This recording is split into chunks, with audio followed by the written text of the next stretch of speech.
Hello guys, today I am going to teach you tense. কারণ tense না জানলে spoken English শিখতে পারবেন না। সো স্পোকেন ইংলিশ শেখার জন্য টেন্স জানা অবশ্যই জরুরি। সো টেন্স কাকে বলে? টেন্স হচ্ছে কাল। কোনো কাজ করার সময়কেই টেন্স বা কাল বলে। এই টেন্সকে আবার তিন ভাগে ভাগ করা যায়: present tense, past tense, future tense. Present মানে হচ্ছে বর্তমান কাল, পাস্ট মানে হচ্ছে অতীতকাল, অ্যান্ড ফিউচার মানে হচ্ছে ভবিষ্যৎকাল।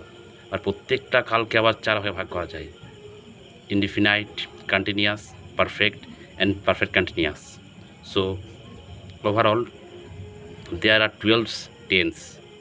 Those are present indefinite, past indefinite, future indefinite, present continuous, past continuous, future continuous, present perfect, past perfect, future perfect, present perfect continuous, past perfect continuous, and future perfect continuous. So आज के শিখতে চলেছি what is present indefinite tense এবং তার ব্যবহার এবং কোন কোন সেন্টেন্স বানানোর ক্ষেত্রে প্রেজেন্ট ইনডিফিনাইট টেন্স ব্যবহার করা হয়। সো কোনো কাজ বা ঘটনা বর্তমানকালে হয় বোঝালে, চিরসত্য, নিত্যসত্য বা অভ্যাসগত বোঝালে প্রেজেন্ট ইনডিফিনাইট টেন্সের ব্যবহার করা হয়। তো প্রেজেন্ট ইনডিফিনাইট টেন্স ব্যবহার করা হয় তো জানলাম। এবার জানতে হবে যে কোনো কাজ বা ঘটনা বর্তমানকালে হয় বোঝালে বা চিরসত্য মানে যেটা কোনোদিন চেঞ্জ করা যাবে না, নিত্যসত্য মানে যেটা রোজ হয়, আর অভ্যাসগত মানে যেটা আমরা অভ্যাস করে অর্জন করি। তো এটা বানানোর জন্য রুলস রয়েছে। এখানে তিনটে রুলস রয়েছে। অ্যাফার্মেটিভ সেন্টেন্স বানানোর জন্য তিনটে রুলস রয়েছে। সাবজেক্ট মানে হচ্ছে কর্তা, V1 মানে হচ্ছে ভার্বের প্রথম রূপ, এবং অবজেক্ট এক নম্বর রুলস এটা। দুই নম্বর রুলস হচ্ছে subject plus am is are plus object. তিন নম্বর রুলস হচ্ছে subject plus have oblique has plus object. তাহলে আমি আজকে শেখাবো আপনাদেরকে যে কীভাবে তিনটে রুলস দিয়ে সেন্টেন্স বানাতে হয়। সো প্রথম রুলস দিয়ে বানাচ্ছি, আই গো টু স্কুল, আমি স্কুলে যাই। তো এখানে হচ্ছে আইটা সাবজেক্ট, গোটা ভার্ব, আর টু স্কুলটা অবজেক্ট। এখানে যদি বলি সে স্কুলে যায় তাহলে হবে হি গোজ টু স্কুল। এখন আপনারা প্রশ্ন করতে পারেন যে এখানে গোজ কেন হলো? কারণ থার্ড পারসন সিঙ্গুলার নাম্বার থাকলে ভার্বের সাথে এস বা ইয়েস যোগ হয়। এখানে থার্ড পারসন সিঙ্গুলার নাম্বার কোনটা? হিটা, he goes to school. She goes to college, সে কলেজে যায়। রিয়া বাজারে যায়, রিয়া গোজ টু মার্কেট। আমি বাজারে যাই, আই গো টু মার্কেট। এবার আরও কতগুলো এক্সাম্পলের দ্বারা বোঝার চেষ্টা করি। আমি তোমাকে চিনি, I know you. I subject, know verb, you তোমাকে, আই নো ইউ, আমি তোমাকে চিনি। তুমি আমাকে চেনো, ইউ নো মি। তারা আমাকে চেনে, দে নো মি। আমি তাদের চিনি, আই নো দেম। সো এবার আরও এক্সাম্পল দিয়ে জানবো বিস্তারিতভাবে। যেমন তারা, 2 নম্বর rules, I am a teacher, I am a teacher, আমি একজন শিক্ষক। তুমি একজন student, you are a student.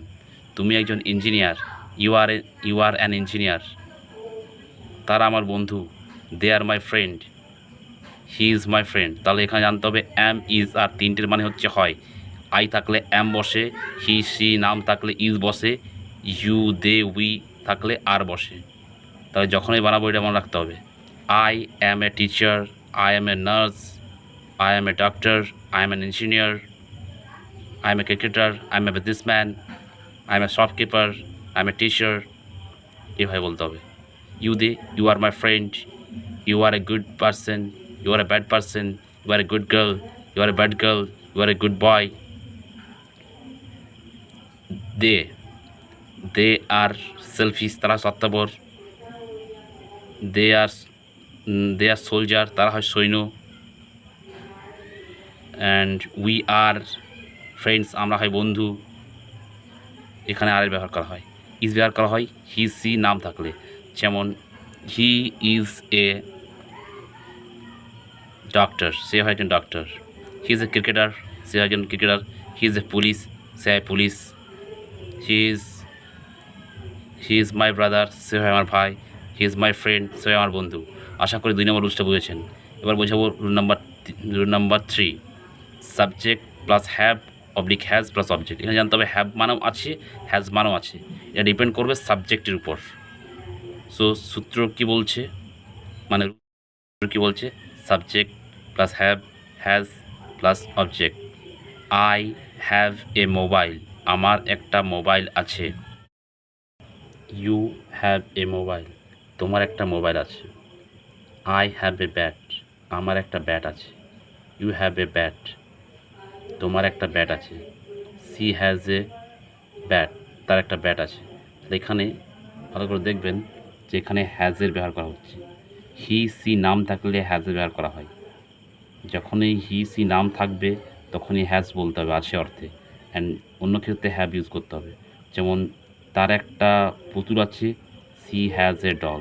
তার একটা স্কুটি আছে, সি হ্যাজ এ স্কুটি। আমার একটা ব্যাট আছে, আই হ্যাভ এ ব্যাট। আমার একটা ব্যাগ আছে, আই হ্যাভ এ ব্যাগ। আমার একটা সাইকেল আছে, আই হ্যাভ এ সাইকেল। আমার একটা গাড়ি আছে, আই হ্যাভ এ কার। আমাদের একটা বাগান আছে, we have a garden.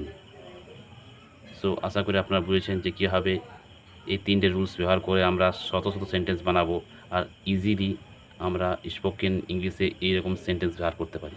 So আপনাদেরকে এগুলো ভালোভাবে শিখতে হবে এবং প্র্যাকটিস করতে হবে।